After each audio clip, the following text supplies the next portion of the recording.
السلام فرماتے ہیں لا اسالکم علیہ اجرا، میں تم سے کوئی مواخذہ، اس کا کوئی معاوضہ، کوئی اجر نہیں مانگتا، ان الا المودۃ فی القربى، الا حرف استثناء ہے، درس نظامی کے طلبہ جانتے ہیں،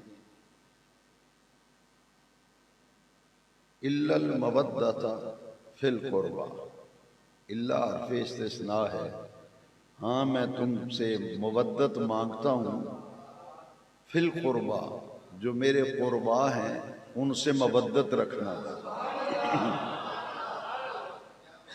کسی نبی نے یہ نہیں کہا، ہر نبی یہ کہتا رہا کہ ان اجریہ الا علی اللہ، میرا اجر میرے اللہ کے پاس ہے، تم سے کوئی سوال نہیں، تم سے کوئی معاوضہ نہیں، تم سے کوئی بدلہ نہیں۔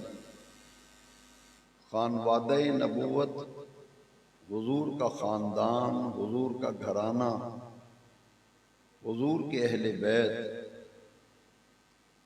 ان کا مقام اور مرتبہ اس آیت مقدسہ میں واضح کیا گیا کہ جو میرے قربا ہیں، میرے قریبی ہیں، ان سے تم مودت کرنا۔ یہاں محبت کا لفظ استعمال نہیں کیا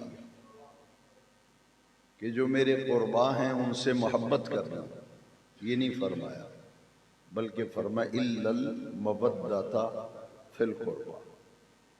محبت جب ہوتی ہے تو محب کا محبوب کے بغیر گزارا ہونا ممکن ہے۔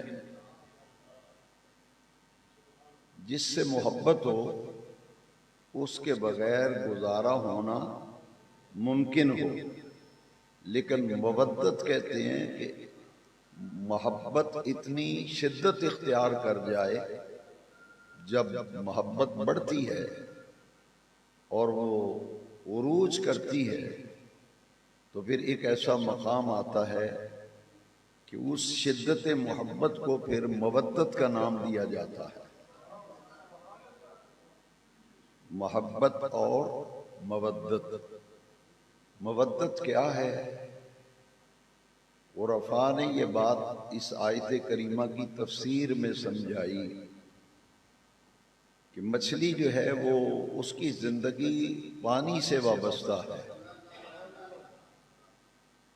مچھلی پانی کے بغیر زندہ نہیں رہ سکتی۔ تو عرفاء فرماتے ہیں کہ مچھلی چونکہ پانی کے بغیر زندہ رہنا اس کا ممکن ہی نہیں، لہذا جو مچھلی ہے اس کو پانی سے محبت نہیں بلکہ مودت ہے، مودت ہے۔ قرآن مجید میں ایک اور مقام پر اہل ایمان کے اوصاف قرآن مجید میں جگہ جگہ بیان کیے گئے ہیں۔ ایک مقام پر رب ذوالجلال نے فرمایا الذین آمنوا اشد حبا للہ، جو اہل ایمان ہیں وہ اللہ سے شدید محبت کرتے ہیں۔ اشد اس میں تفضیل کا صیغہ ہے، حبا للہ، اپنے اللہ سے انہیں بہت زیادہ محبت ہے۔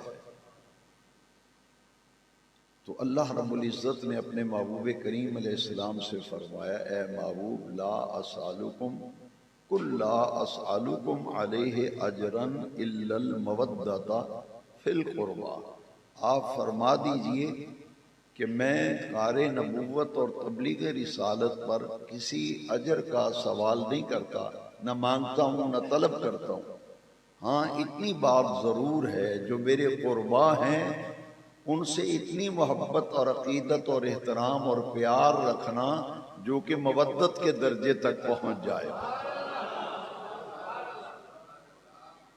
یہ تو ہوئی قرآن کی آیت، یہ ہوئی کہ حضور کے گھرانے سے محبت، اور جو بھی حضور کے قرب میں ہے اس سے محبت کرنا، اور محبت بھی مودت کے درجے میں۔ معلوم یہ ہوا کہ کربلا میں جس خاندان نے قربانیاں دی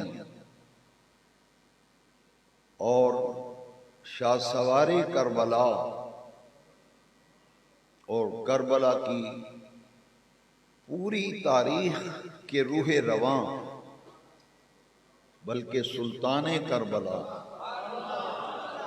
سید الشہداء نواسہ رسول جگر گوشہ بطول راقب دوش مصطفیٰ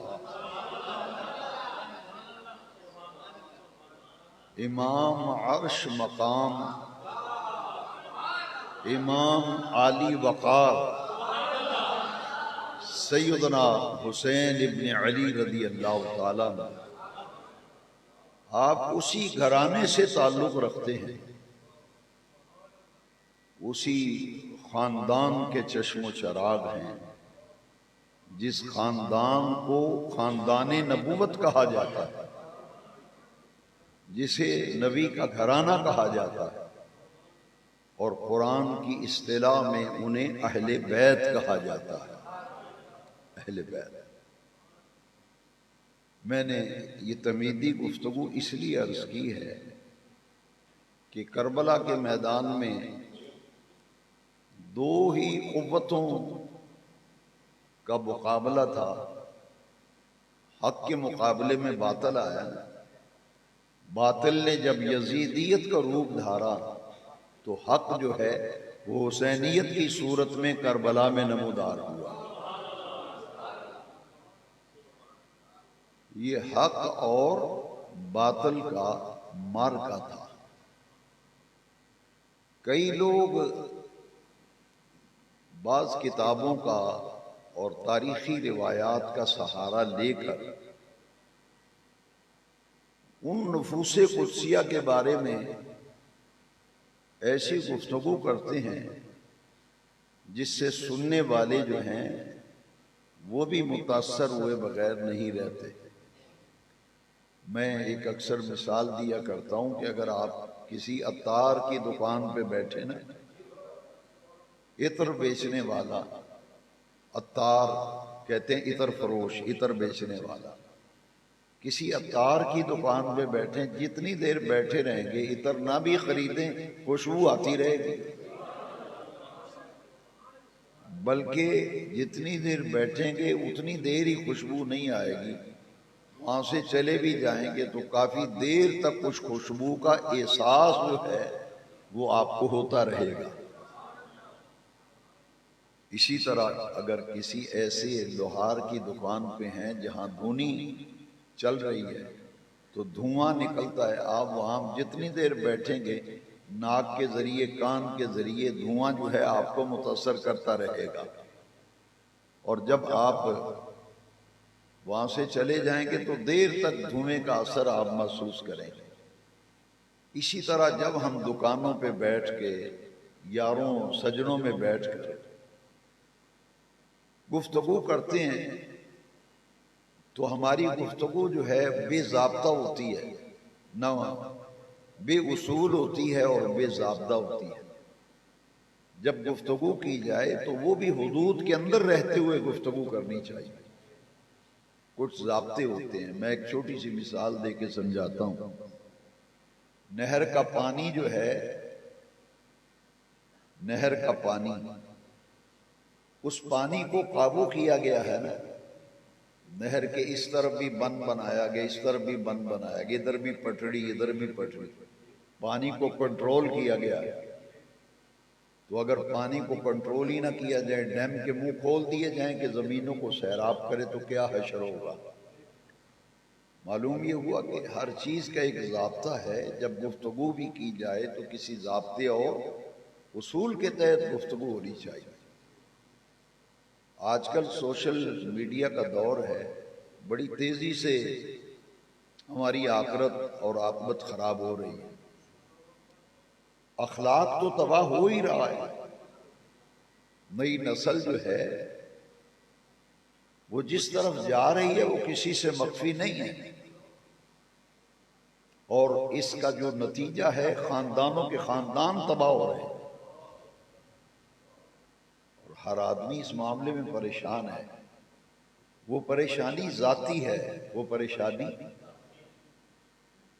وہ کسی کی بچی کا مسئلہ ہے، وہ ذاتی ان کے معاملات ہیں، لیکن یہ مسئلہ ہے ایمان کا، یہ مسئلہ ہے اور اس کا تعلق ہے آخرت کے ساتھ۔ دو قوتیں کربلا کے میدان میں ہیں، ایک حسینیت اور دوسری یزیدیت۔ اب جو بڑے دھڑلے سے یہ بات کہی جا رہی ہے کہ یزید کا قصور نہیں تھا کوئی بھی کربلا میں، بعض لوگ اس کو جنتی بنا رہے ہیں، کئی لوگ اس کو امیر المومنین کہہ رہے ہیں، اور جو پاس بیٹھتے ہیں لوگ ان پہ اثر ہو جاتا ہے۔ میں نے مسجد سلطان مدینہ میں ایک حدیث شریف سنائی تھی، یہ دو تین دن پہلے، تو جو سامعین وہاں نہیں تھے ان کو بات سمجھنا آسان ہو جائے گا۔ نبی کریم علیہ السلام نے ایک وقت ایسا آئے گا، حضور نے فرمایا ایک وقت ایسا آئے گا کہ سود سے اگر کوئی بچنا بھی چاہے گا تو اس کے گرد و غبار سے نہیں بچ سکے گا۔ یہ حضور کی حدیث شریف ہے۔ میں ایک مثال دے کے سمجھاتا ہوں تاکہ غلط فہمی نہ ہو۔ جب آندھی آتی ہے نا، آندھی تیز ہوا چلتی ہے، گرد و غبار اڑتا ہے، آپ جتنا مرضی نکلیں ذرا کھلی سڑک پہ، جتنا مرضی بچیں گے نا، اور جب گھر پہنچیں گے تو کان میں بھی گرد و غبار ہوگا، ناک میں بھی گرد و غبار ہوگا، اور چہرے پہ بھی گرد و غبار ہوگا، سر پہ بھی ہوگا، جتنا بھی بچیں گے گرد و غبار تو پہنچے گا۔ نبی کریم علیہ السلام نے فرمایا ایک وقت آئے گا سود کی لعنت اتنی عام ہو جائے گی کہ یہ جو گرد ہوتی ہے نا، سود کی گرد سے کوئی بچ نہیں سکے گا۔ کسی کے ناک میں وہ سود کی غبار جو ہے وہ اٹکا ہوگا، کسی کے کان میں ہوگا، کیونکہ پورا نظام معیشت ہی سود پہ ہے۔ اور اس بات کو نظر انداز نہیں کرنا چاہیے کہ شریعت اسلامیہ میں سب سے بڑا حرام جو ہے وہ سود ہے۔ جتنی بھی حرام چیزیں ہیں نا شریعت مطہرہ، ان کی آپ لسٹ بنائیں گے تو سب سے بڑا حرام کیا ہے؟ سود ہے۔ اور حقوق العباد میں سب سے بڑا گناہ جو ہے وہ ماں باپ کی نافرمانی ہے۔ میں اکثر اپنی گفتگو کے اندر، گفتگو تو میں اصلاحی کرتا ہوں،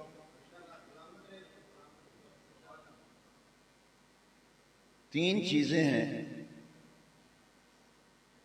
کہ حقوق اللہ میں سے سب سے چوٹی کا گناہ جو ہے، سب سے بڑا گناہ وہ شرک ہے۔ حقوق اللہ میں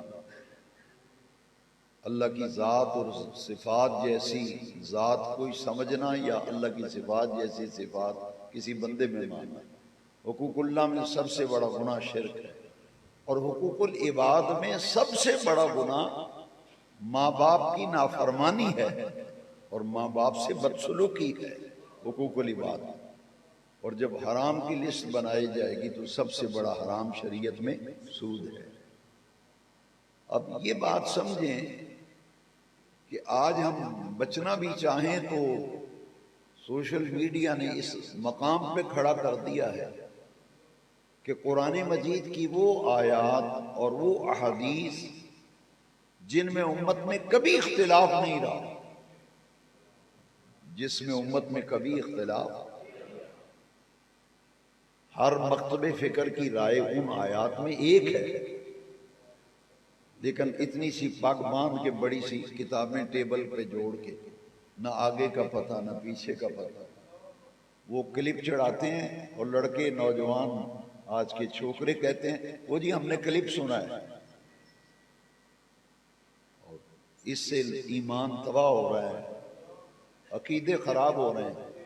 دیکھا دیکھی لوگ سنتیں پڑھنا چھوڑ گئے، دیکھا دیکھی لوگ ننگے سر نماز پڑھنے لگے، نماز کی پوری رکعتیں لوگ نہیں پڑھتے، یہ کلپ سنا کے۔ اس لیے یہ ضروری ہو گیا ہے کہ آج کی اس محفل سے فائدہ اٹھاتے ہوئے میں زور دے کر یہ بات کہنا چاہتا ہوں کہ بھئی دو آدمی اگر گلی میں لڑ پڑیں تو ایک کا قصور ہوگا یا نہیں ہوگا، یا دونوں ہی صحیح ہیں؟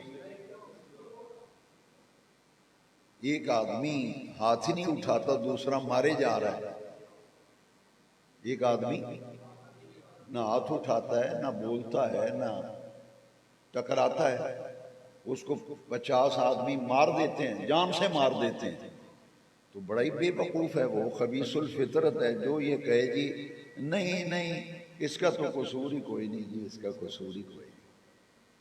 کیا دونوں برابر ہو سکتے ہیں؟ کسی نہ کسی کی تو غلطی ہوگی۔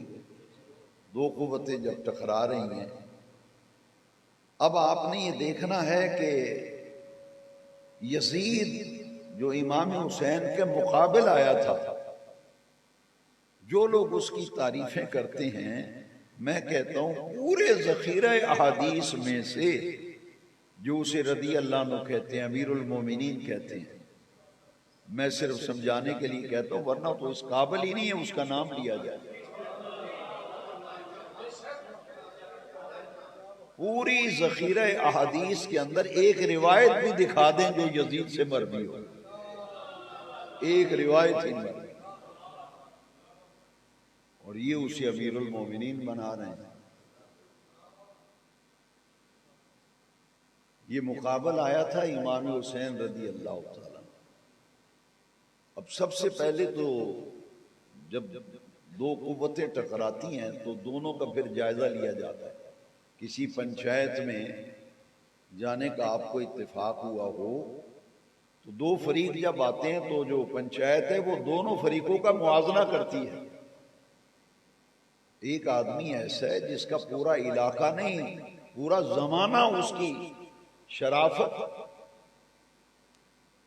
اور اس کی فراخ دلی اور اس کے عالی حسب و نسب ہونے کی گواہی ایک زمانہ دے رہا ہو، اور ایک آدمی جس کو ہر آدمی جس پہ لعنت ڈال رہا ہو، وہ پنچایت میں جب جاتے ہیں تو وہ اس معاملے میں دیکھتے ہیں کہ دونوں کا حسب نسب دیکھو، دونوں کی زندگی دیکھو کیسی ہے، اس کے طور طریقے کیسے ہیں، گلی محلے میں جا کے پتہ کرو یہ کس کماش کا آدمی ہے۔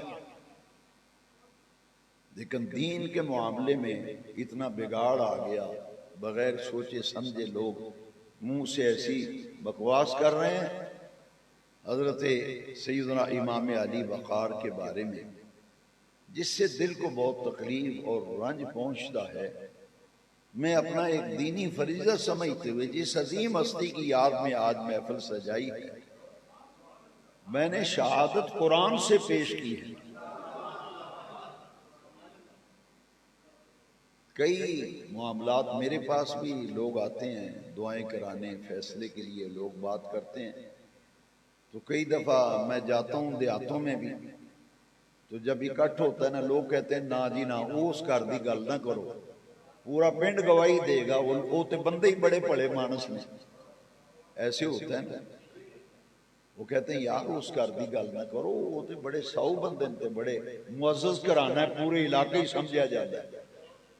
کئی لوگ ایسے ہوتے ہیں، لوگ کہتے ہیں چھوڑو جی انہوں تے منہ ہی نہیں لاندا۔ یزید وہ خبیث الفطرت تھا جسے کو منہ ہی نہیں لگاتا۔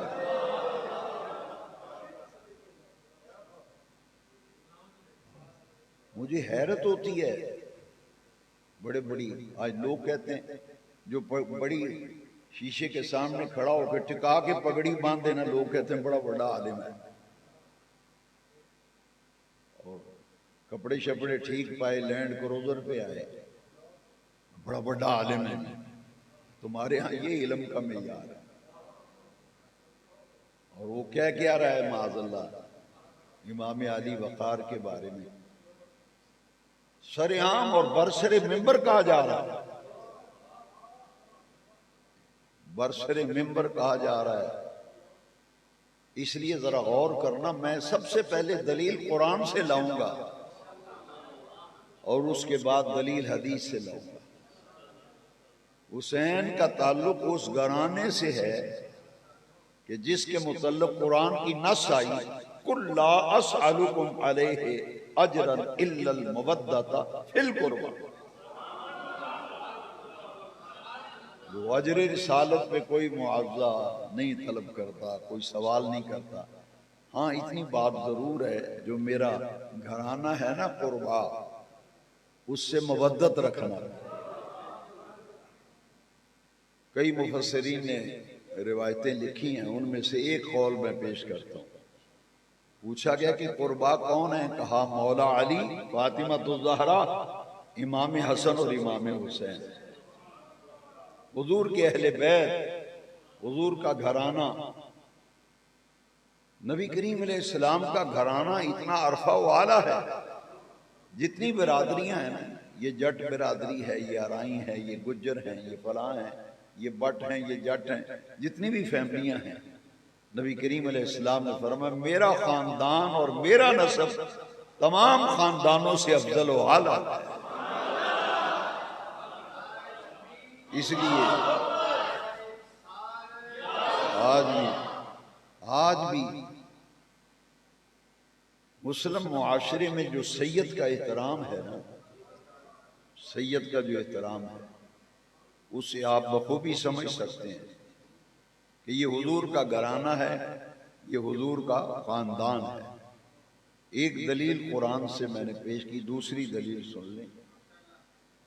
دوسری آیت کریمہ دیکھیے، 11 وہ معزز اور مقدس خواتین ہیں جن کو نبی کریم علیہ السلام نے اپنے عقد میں قبول فرمایا، اور جو بھی خاتون حضور کے نکاح میں آئیں، قرآن نے انہیں امہات المومنین کا ٹائٹل دیا۔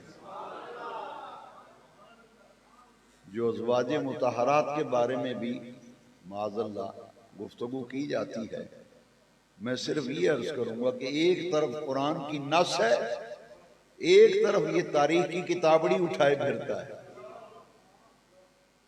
تاریخ میں تو بڑا رتب اور یابس ہے جی۔ اب دوسری قرآن کی نص سنیے، انما یرید اللہ لیذہب عنکم الرجس اہل البیت ویطہرکم تطہیرا۔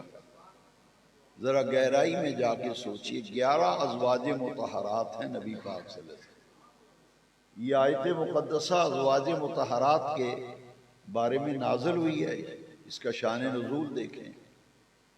11 ازواج جو حضور کے نکاح میں آئیں، قرآن نے کہا کہ اللہ نے ارادہ فرمایا ہے کہ نبی کے گھر والوں سے ہر قسم کی نجاست، ناپاکی اور آلائش دور کرنے کا اللہ نے ارادہ فرمایا۔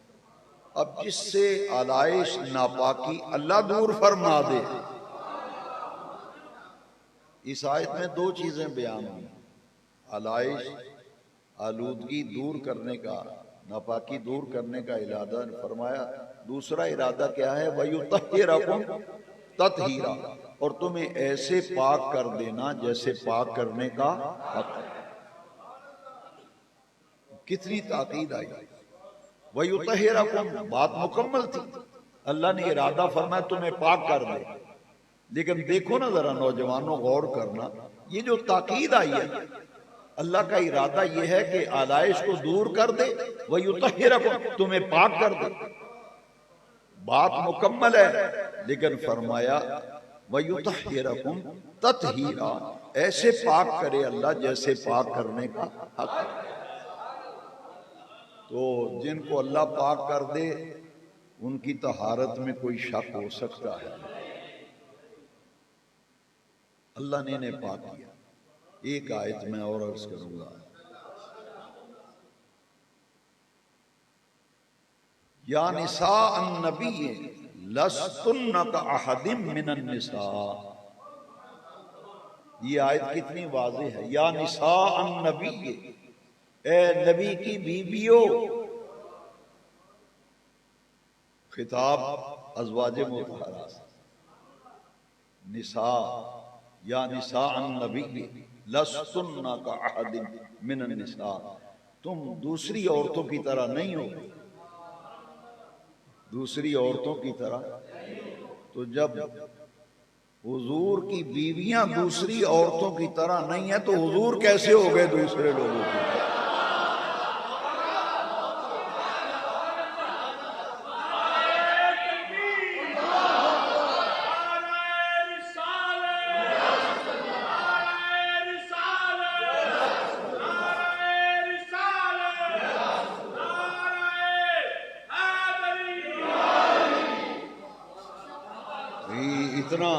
یہ گھرانہ اتنا اونچا ہے، یہ اتنا اونچا گھرانہ ہے کہ دنیا کی کوئی عورت ان کے مقام کا مقابلہ کر سکتی نہیں کر سکتی۔ یہ حضور کا گھرانہ ہے، حسب بھی حسین کا آلہ ہے، نسب بھی حسین کا لوگ دیتے تھے پیو دادے وال دیکھو یار، یہ دا پیو دادا جڑا ادھر نظر مارو، تو میں نے کہا پھر حسین کتنا عظیم، کتنا باوقار سلطان کربلا کا مقام یہ ہے جن کا نانا 1.25 لاکھ نبیوں کا سردار ہے، 315 رسولوں کا امام ہے۔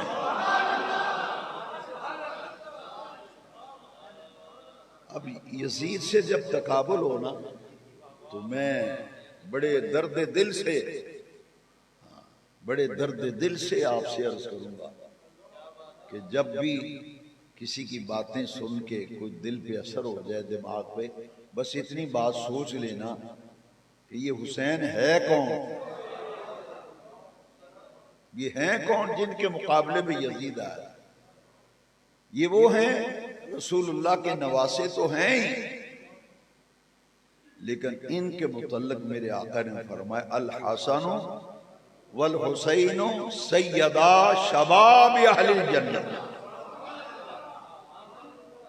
یہ جنت کے تمام جوانوں کے سردار ہیں، جنت کے تمام،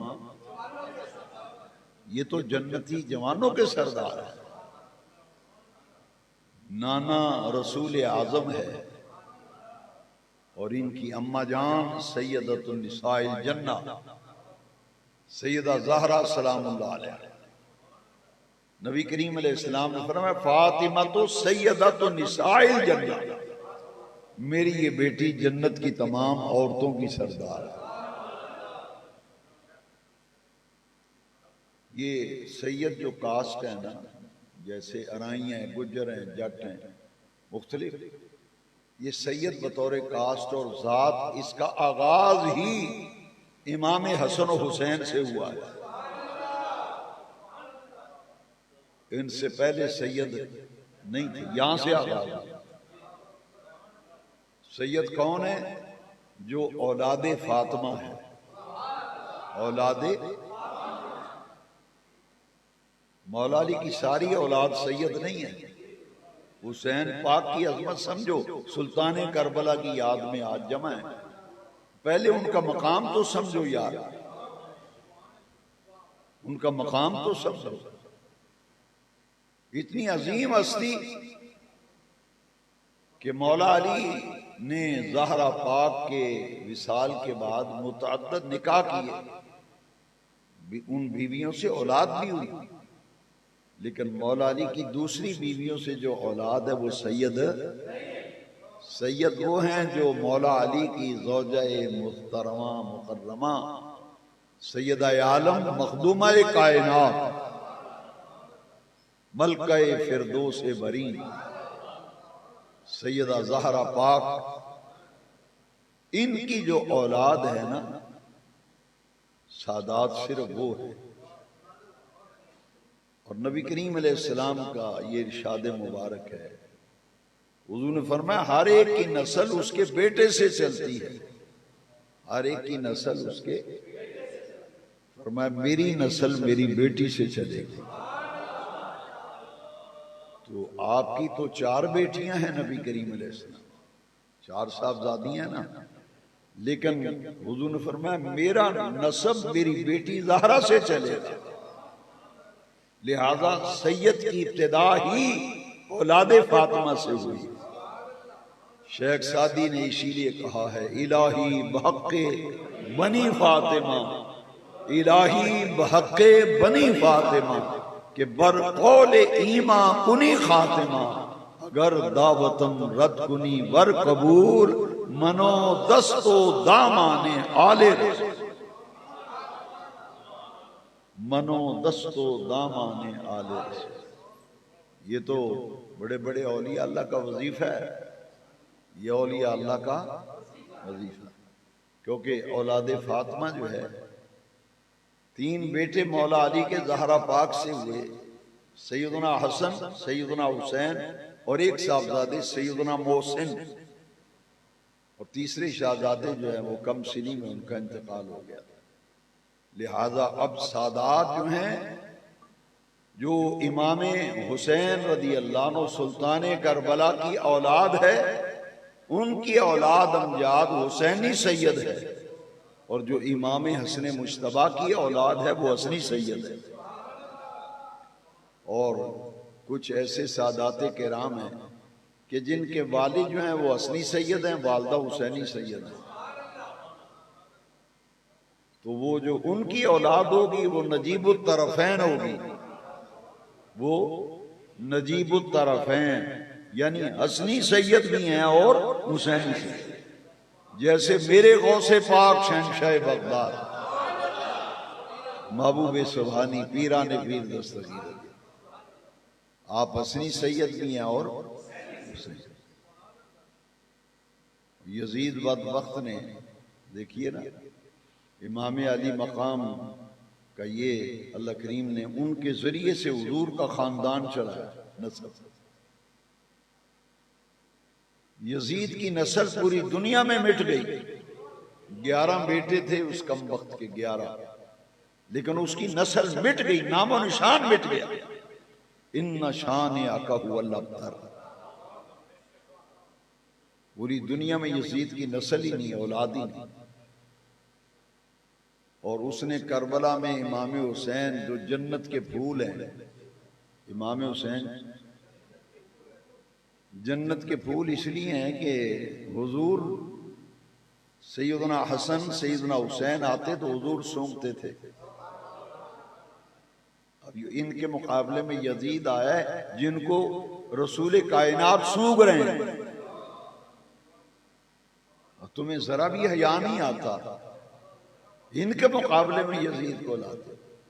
جب سرکار نے سونگا نا تو صحابہ نے کہا حضور ہم اپنے بچوں کو سونگتے نہیں ہیں، ہم تو چومتے ہیں ضرور، لیکن ہم جب بھی آتے ہیں دیکھتے ہیں آپ حسن کو بھی سونگتے ہیں حسین کو بھی، فرمایا یہ مجھے ان دونوں سے جنت کی خوشبو آتی ہے۔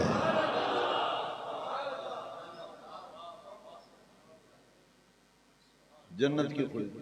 اس نے کربلا میں امام حسین کو شہید کیا نا، اور صرف شہید نہیں کیا، آپ کی لاش مبارک پر گھوڑے دوڑائے جس سے پسلیاں ٹوٹ گئیں۔ امام علی مقام اس نے تو اپنے زوم میں یہ کہا کہ میں نے حضور کے خاندان کو معاذ اللہ، حسین کو میں نے قتل کر دیا، حسن پاک کو زہر دے دیا گیا، لیکن اس سے کیا پتا تھا کہ جب سادات حضور کی نسل، حضور کا خاندان، یہ حسن پاک حسین پاک کی اولاد ہے، قیامت تک دنیا دیکھے گی کہ ایک پھول کھلا ہے بغداد میں جس کا نام عبد القادر جیلانی ہے، ایک پھول کھلا ہے لاہور میں داتا گنج بخش علی بن عثمان حجویری، سادات کا ایک پھول کھلا ہے اجمیر میں خواجہ غریب نواز، اور ایک گوڑا میں پیر میر علی شاہ صاحب۔ بھئی ہر گلی محلے میں 2-4 سید مل جائیں گے، پورے پنڈ میں دیکھیں، علاقے میں دیکھیں، سادات کے گھرانے نظر آئیں گے۔ کیوں؟ سرکار نے فرمایا کہ ہر ایک کا نسب بیٹے سے چلتا ہے، میری نسب جو ہے وہ بیٹی سے چلے گی۔ میرے امام احمد رضا نے اسی لیے فرمایا نا کہ تیری نسل پاک میں ہے بچہ بچہ نور کا، تو حضور کے خاندان کے بارے میں کیا ذہن رکھنا چاہیے؟ سادات کا بڑا احترام ہے، بڑا ادب ہے. لا اسالکم علیہ اجرا الا المودۃ فی القربى. اتنا ادب ہے کہ امام فرماتے ہیں کہ تیری نسل پاک میں ہے بچہ بچہ نور کا، تو ہے عین نور، تیرا سب گھرانہ نور. اب ان کے مقابلے میں یزید آیا جن کو قرآن نے اہل بیت کہا، ان کی مودت قرآن میں حکم دیا گیا، اور نبی کریم علیہ الصلوۃ والسلام کی نگاہ مبارک میں ان کا مقام کیا ہے؟ حضور اپنے شہزادے حسین کو کندھوں پہ اٹھا کے حضور تشریف لا رہے تھے، حضور کے کندھوں پہ سوار ہیں، اور امام حسین کے جو قدم تھے وہ حضور کی سینہ اقدس پہ تھے. حضور نے دونوں ہاتھوں سے اس طرح پکڑا ہوا تھا اسے. وہ سامنے سے حضرت عمر آگے رضی اللہ. حضرت عمر نے جب دیکھا کہ حضور کے کندھوں پہ عمر سوار ہے، تو حضرت عمر نے دیکھا حسین سوار ہیں رسول اللہ کے کندھوں پہ، تو عمر بے اختیار بول اٹھے، اے حسین تم بڑے باوقار ہو، تم بڑی عظمت والے ہو کہ تمہاری سواری سید المرسلین بنے ہیں. حضور تمہاری سواری ہیں، تم سوار ہو حضور پہ. تو حضور کی ذات اقدس حسین کی سواری، تمہاری سواری بہت اچھی. حضرت عمر نے کہا نعم المرکب، تمہاری سواری بہت اچھی ہے. میرے آقا یہ بات سن کر حضور مسکرائے، فرمایا عمر یہ درست ہے کہ حسین کی سواری بڑی اچھی ہے، مگر یہ بھی تو دیکھنا نعم الراقب کہ سوار کتنا اچھا ہے. کھیلتے ہوئے حسین آئے تو حضور سجدے میں تھے، تو حضور کے اوپر بیٹھ گئے حضرت حسین. سمجھیے حسین پاک کا مقام کیا ہے. جبریل آ گئے آسمانوں سے، جبریل آ گئے حضور سجدے میں. جبریل نے کہا یا رسول اللہ میں اللہ کا پیغام لے کے آیا ہوں. اس وقت تک سجدے سے سر نہیں اٹھانا جب تک حسین خود نیچے نہ اتر آئے. تو بھی کرنا طویل اپنے دوترے پوترے کے لیے سجدہ طویل کر، میں دیکھتا ہوں تیری نماز رہتی ہے کہ نہیں. ابھی تمہاری سمجھ میں حسین پاک نہیں آئے کہ حضور کو تو پیارے ہیں ہی ہیں، مگر رب کو کتنا پیارا ہے حسین. بے نیاز رب کو کتنا پیارا ہے کہ جبریل کو بھیج دیا، جبریل کو بھیج دیا. اتنے پیارے ہیں حسین. بے نیاز رب نے فرمایا محبوب سر نہیں اٹھانا جب تک حسین خود نیچے نہ اترا.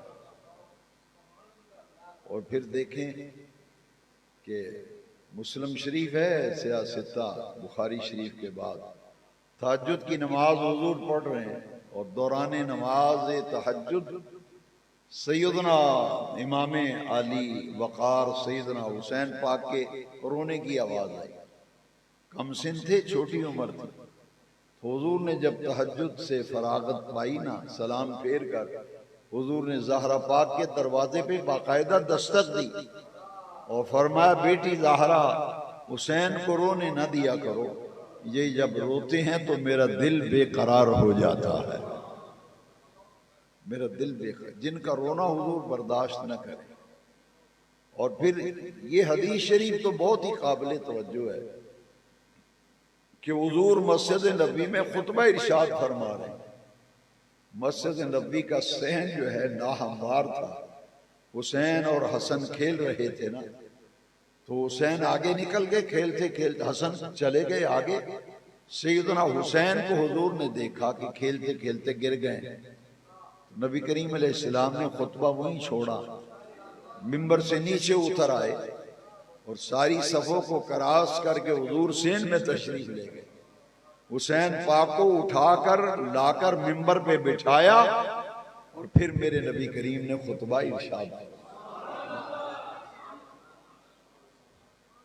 پھر حضور حضرت امام حسین کو اپنی زبان حضور نے چوسائی. وہ کربلا میں جو پیاس اور وہ معاملات تھے اس کی تیاری پہلے سے ہو رہی تھی. اب جو امام پاک کی شہادت کی خبر نبی کریم علیہ السلام نے دی ہے، اس خبر میں بڑا ہمارے لیے ایک نمایاں سبق ہے کہ جن کی شہادت کی خبر حضور دے رہے ہیں تو ان کے مقابلے میں یزید آ رہا ہے جس کے ہاتھوں سے حسین قتل ہو رہے ہیں، پھر ان کی طرفداری کی جا رہی ہے. تو پھر اس حدیث کو ذرا سامنے رکھو نا کہ حضور آبدیدہ بھی ہوئے، اچانک حضور کی آنکھوں میں آنسو تھے. صحابہ نے دیکھا کہ گود میں حسین ہے، نبی کریم آبدیدہ. پوچھا یا رسول اللہ آنکھوں میں آنسو ہیں، خیر تو ہے؟ نبی کریم علیہ السلام نے فرمایا اتانی جبرائیل فاخبرنی ان امتی ستقتل ابنی ھذا بارض یقال لها کربلا. ابھی میرے پاس جبریل آیا ہے اور اللہ کا پیغام لے کے آیا ہے کہ میری امت میرے اس بیٹے کو کربلا میں شہید کر دے گی. تو شہادت کی خبر حضور دے رہے ہیں اور ان کے مقابلے میں یزید آیا نا. دو قوتیں حسینیت اور یزیدیت. اب دیکھیے حضور شہادت کی خبر دے کر تو نبی کریم نے دعا کیا فرمائی. حضور نے میدان کربلا کا نام بھی لیا کہ حسین کہاں شہید ہوں گے؟ بِأَرْضٍ يُقَالُ لَهَا کربلا، اس سرزمین پہ شہید ہوں گے جسے لوگ کربلا کہتے ہیں. حضور نے شہادت کی خبر دی تو نبی کریم نے ایک دعا فرمائی تھی اللہم اعط الحسین صبرا و اجرا. یا اللہ جب وہ آزمائش کی گھڑیاں آئیں تو میرے حسین کو ان نازک لمحوں میں صبر بھی عطا کرنا، میرے حسین کو قربانیوں پر اجر بھی عطا کرنا. حضور نے دعا فرمائی. ان کے مقابلے میں تیسری حدیث شریف ذرا میں اس لیے سنانا چاہتا ہوں تاکہ پوری طرح ہمارے سامنے ایک نقشہ آ جائے کہ حسینیت کتنا پاکیزہ کردار ہے. حسینیت کتنا پاکیزہ کردار ہے کربلا کا کہ حضور نے حضرت امام حسین رضی اللہ عنہ کے قاتل کی بھی خبر دی، شہادت کی خبر دی، مقتل کی خبر دی جہاں شہید ہونا تھا، اور قاتل کی بھی حضور نے خبر دی.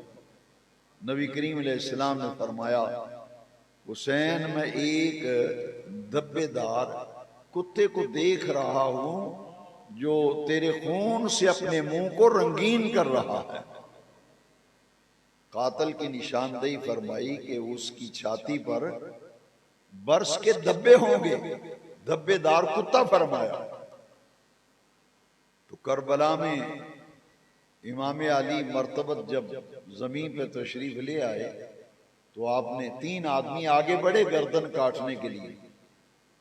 3 آدمی، ایک سنان، ایک خولی اور ایک شمر. حضرت امام علی مقام کے سامنے سنان کھڑا تھا، شمر تھا، خولی تھا.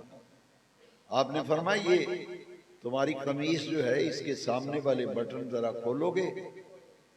تو اس نے کہا کہ بٹن کھول کے آپ کیا کریں گے؟ فرمایا میں اپنے نانا جان کی ایک بات جو ہے وہ دیکھنا چاہتا ہوں. جب بٹن کھولے نا اس نے تو حضرت سیدنا امام حسین رضی اللہ عنہ نے آسمان کو دیکھ کے کہا مولا تیرا شکر ہے، میرے نانا پاک نے جس قاتل کی خبر دی تھی میں نے اپنے قاتل کو اپنی آنکھوں سے دیکھ لیا ہے.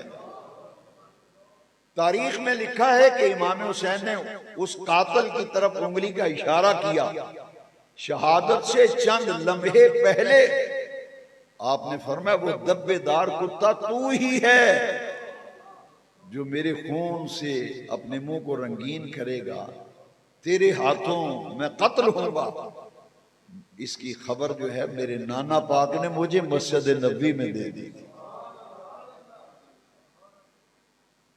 آپ نے فرمایا کہ میں تو زندگی میں کوئی نماز میری نہیں رہی، میں تو قضا بھی نہیں کی، نہ کوئی نماز میں نے چھوڑی ہے کبھی۔ جمعے کے خطبے ہو رہے ہیں، اذانیں ہو رہی ہیں، عجب تماشا ہے، وہ نمازی تھے جنہوں نے امام حسین کو شہید کیا۔ جی ہاں، کون تھے؟ یہی تو تاریخ کا الویہ ہے۔ وہ نمازی تھے، کربلا کے میدان میں جب اذان ہو رہی تھی نا، یزیدی اذان پڑھ رہے تھے اور نماز پڑھاتے تھے، ادھر حسین کی جماعت ہو رہی ہے، ادھر یزید۔ عمر بن سعد یزیدی لشکر کا سپہ سالار تھا، اس نے مؤذن اپنے سے کہا کہ اذان پڑھ، دیکھیے کیسے نمازی ہیں۔ جب اذان پڑھ رہا تھا نا تو ان کلمات پہ جب پہنچا، اشہد ان محمد رسول اللہ، میرے امام پاک نے فرمایا مؤذن ذرا ایک لمحے کے لیے ذرا رک جا، یہیں میری بات سن لے۔ وہ جب رکا نا تو امام پاک نے یزیدی لشکر کی طرف رک کر کے فرمایا، ظالموں، یہ اذان میں جس کا نام لے رہے ہو یہ حسین کا نانا ہے یا یزید کا نانا ہے؟ یہ کس کے نانے کا نام لے رہے؟ امام علی مقام رضی اللہ تعالیٰ عنہ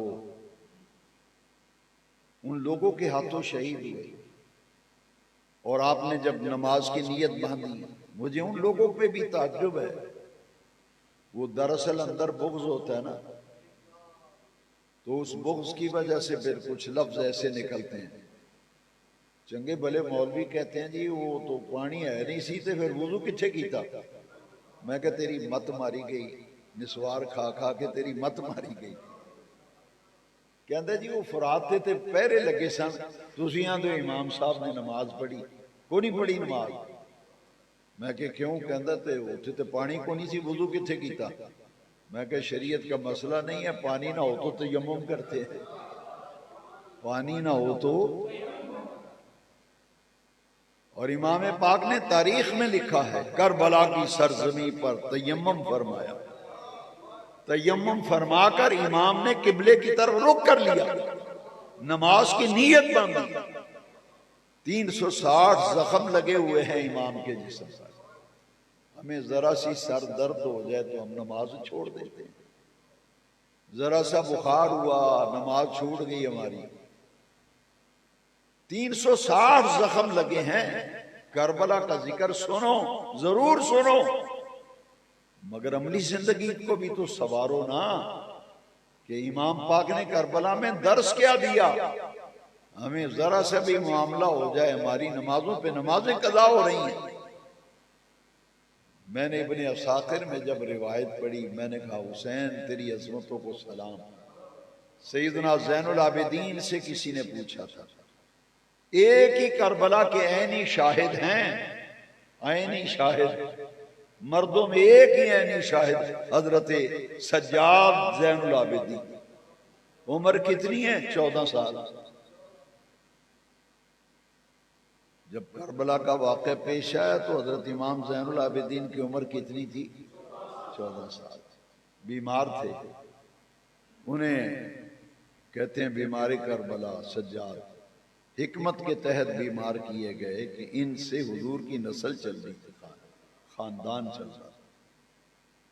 کسی نے حضرت زین العابدین سے پوچھا تھا کہ تمہارے ابا حسین کے جسم پر کتنے زخم لگے تھے؟ امام علی وقار رضی اللہ عنہ کے جسد پاک پر زخموں کو جب پوچھا گیا تو زین العابدین فرماتے ہیں 360 زخم تھے میرے ابا حضور کے جسد پر، 360 زخم ہیں۔ نیت باندھی تیمم کر کے قیام کیا، رکوع کیا، جیسے ہی پہلے سجدے میں گئے نا تو ظالم نے خنجر مار کے آپ کے سر اقدس کو تن اقدس سے جدا کر دیا۔ این سجدے کی حالت میں میرے حسین شہید کیے گئے۔ سجدے میں جاتے ہوئے تو لوگوں نے دیکھا، لیکن سجدے سے اٹھتے ہوئے حسین کو نہیں دیکھا۔ جو عارف لوگ ہیں نا وہ کہتے ہیں حسین آج بھی نماز میں ہے، حسین آج بھی۔ اللہ حضرت عثمان غنی نے کہا تھا نا، قیامت کے دن جب اللہ نے پوچھا عثمان جب تو شہید کیا گیا تو کیا کر رہا تھا؟ عثمان نے کہا میں عرض کروں گا مولا تیرا قرآن پڑھ رہا تھا۔ میں نے کہا حسین سے جب پوچھا جائے گا کہیں گے باری تعالیٰ تیرے حضور سر سجدے میں رکھا ہوا تھا۔ سجدے تو اوروں نے بھی کیے اور حسین تیرا عجب انداز ہے، تو نے وہ سجدہ کیا جس پر خدا کو ناز ہے۔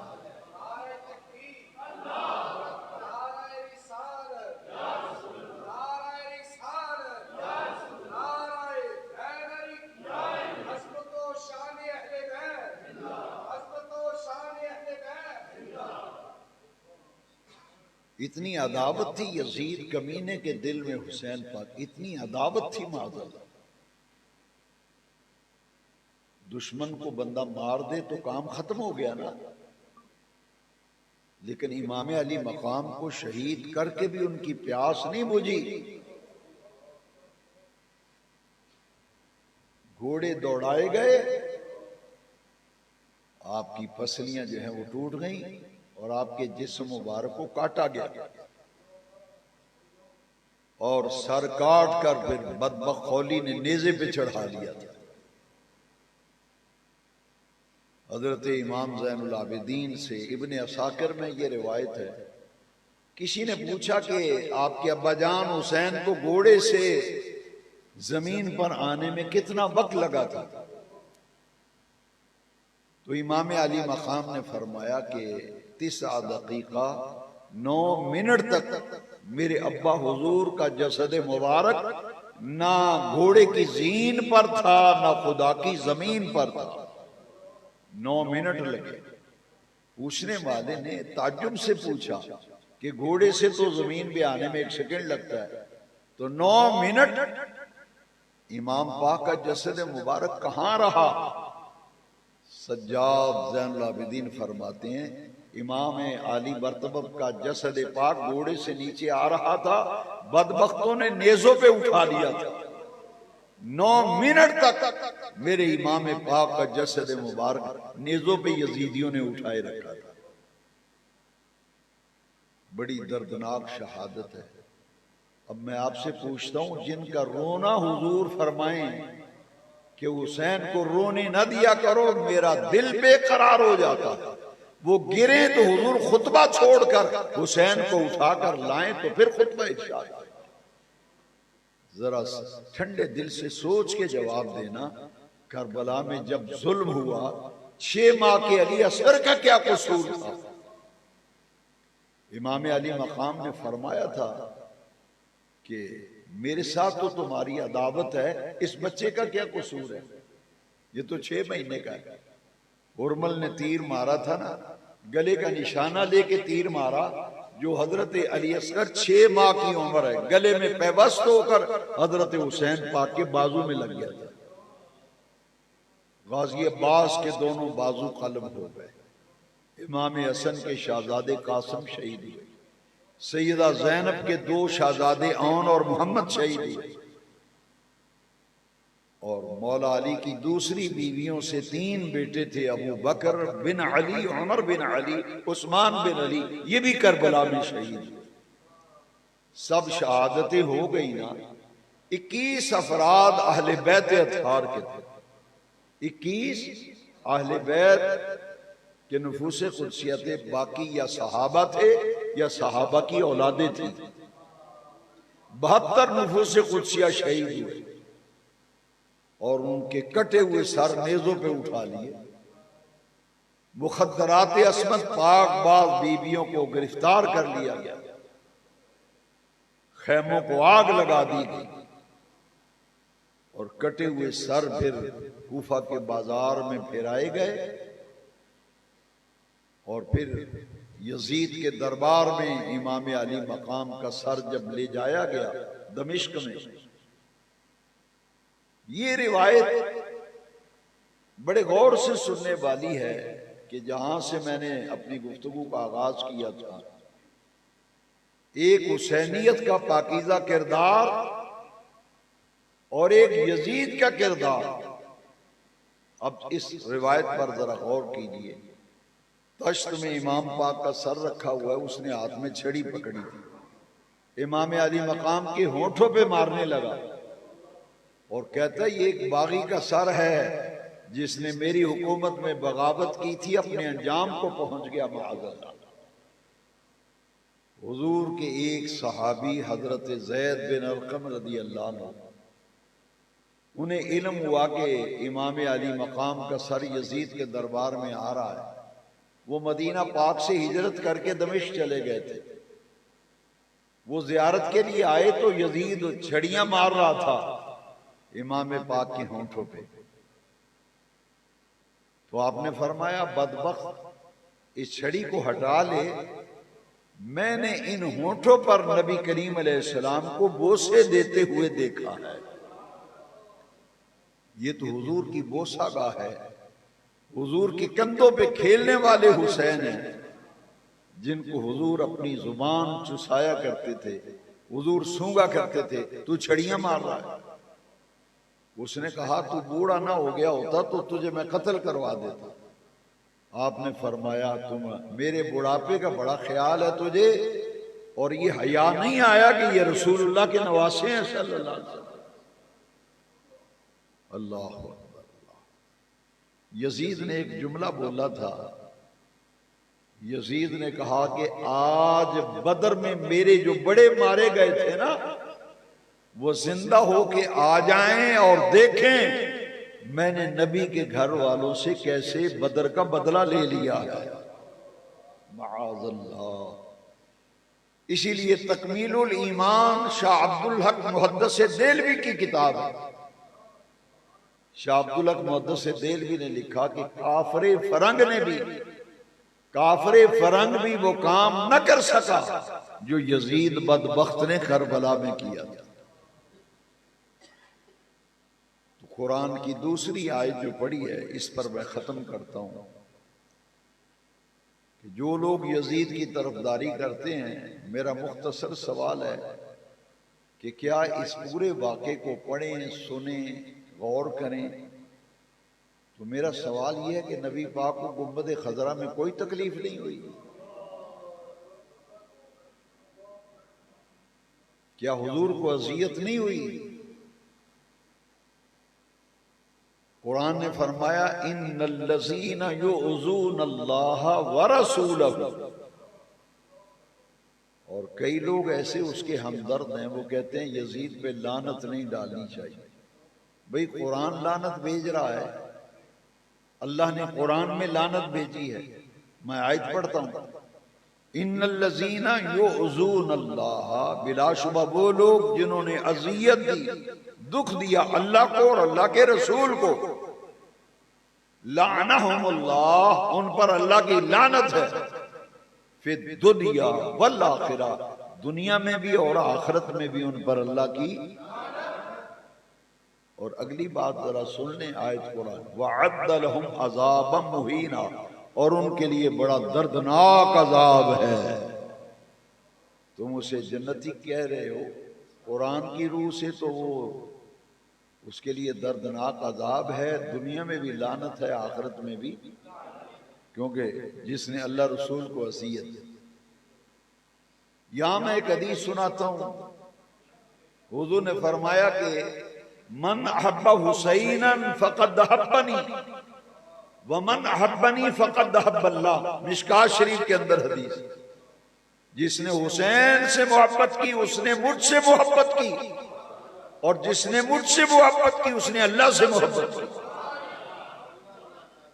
اور دوسرا پہلو کیا ہے؟ من ابغض حسینا من ابغض حسینا فقد ابغضنی ومن ابغضنی فقد ابغض اللہ، جس نے میرے حسین سے بغض رکھا اس نے مجھ سے بغض رکھا، جس نے مجھ سے بغض رکھا اس نے اللہ سے بغض رکھا۔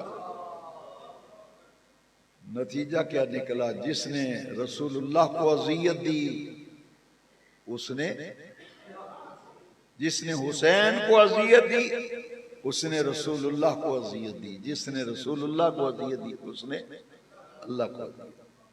ایک حدیث شریف پہ میں ختم کرتا ہوں۔ حضور نے صحابہ کو جمع فرمایا، مسجد نبی میں صحابہ جمع تھے، حضور نے انہیں خطبہ ارشاد فرمایا۔ اس خطبے میں سے ایک حدیث شریف میں لے رہا ہوں پورے خطبے میں سے۔ حضور نے سیدہ زہرا پاک کے بارے میں صحابہ کرام کو فرمایا، فرمایا من آذاہا، یہ ہا ضمیر مؤنث کی ہے نا، اس سے مراد حضرت فاطمہ الزہرا۔ سرکار نے فرمایا من آذاہا فقد آذانی ومن آذانی فقد آذى اللہ، جس نے میری بیٹی زہرا کو دکھ دیا اس نے میں محمد کو دکھ دیا، اور جس نے مجھے دکھ دیا اس نے اللہ کو۔ من آذاہا فقد آذانی ومن آذانی فقد آذى اللہ۔ جو اسے اہمیت نہیں دیتے نا، اس ماں سے پوچھو جس کے بچے کو چوٹ لگے تو اس کے دل پہ کیا گزرتی ہے۔ اور حسین تو وہ ہے یارو، سارے کا سارا گھرانہ جو کربلا میں تھا سب قربان کر دیا۔ حسین سے زیادہ بھی کوئی سخی ہے؟ آج ہمارا حال یہ ہے کہ جو بھی سخاوت کرتے ہیں ہم ان کے ڈنڈورے پیٹتے ہیں، مسجدوں میں اعلان ہوتے ہیں یہ حاجی صاحب بڑے سخی ہیں، یہ بٹ صاحب بڑے سخی ہیں، جناب یہ گجر صاحب بڑی خیرات کرتے ہیں، بڑے بڑے سخی ہیں۔ میں نے کہا حسین جیسا سخی ماں نے جنا ہی نہیں۔ بینک سے 1 لاکھ کا چیک کاٹ کر مسجد میں اگر کوئی پتھر لگوا دیتا ہے ہم کہتے ہیں جی بڑا سخی ہے۔ حسین تو وہ ہے، کربلا میں جب شہید ہوئے تھے تو پلہ جاڑ دیا تھا، یا اللہ جو تھے سارے تیرے راستے میں نے خیرات کر دیا، پورا گھرانہ لٹا دیا۔ یہ ہوئی شرط سی نانے دا دین رہ جائے، او دی آن رہ جائے، او دی لٹی جائے چوک حسین دی، پر زندہ نانے دا اسلام رہ جائے۔ اس واسطے میں تو کہتا ہوں میرا حسین بڑا سخی ہے، سخی حسین پاک، لجپال حسین پاک۔ اللہ اکبر۔ اور ہم کیا کہہ سکتے ہیں؟ صرف اصلاحی مقصود ہے نا، ہم نے کوئی تلوار تو نہیں پکڑی، لیکن ہم دعا تو کرتے ہیں نا یار۔ میں اکثر دعا کرتا ہوں یا اللہ یہ جو دور آ گیا ہے یزید کی ممبروں پہ تعریفیں ہو رہی ہیں، میں دعا کرتا ہوں یا اللہ جو حسین کے چاہنے والے ہیں ان کا حشر قیامت کے دن حسین کے جھنڈے کے نیچے کرنا، اور جو یزید کے چاہنے والے ہیں ان کا حشر یزید کے ساتھ کرنا۔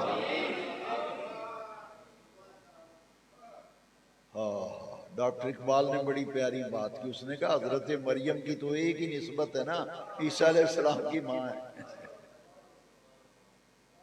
اقبال بڑا عاشق ہے حضور کے اہل بیت کا، کہتا ہے میرے پاؤں میں شریعت کی زنجیر نہ ہوتی تو میں زہرا پاک کی قبر کا طواف کرتا۔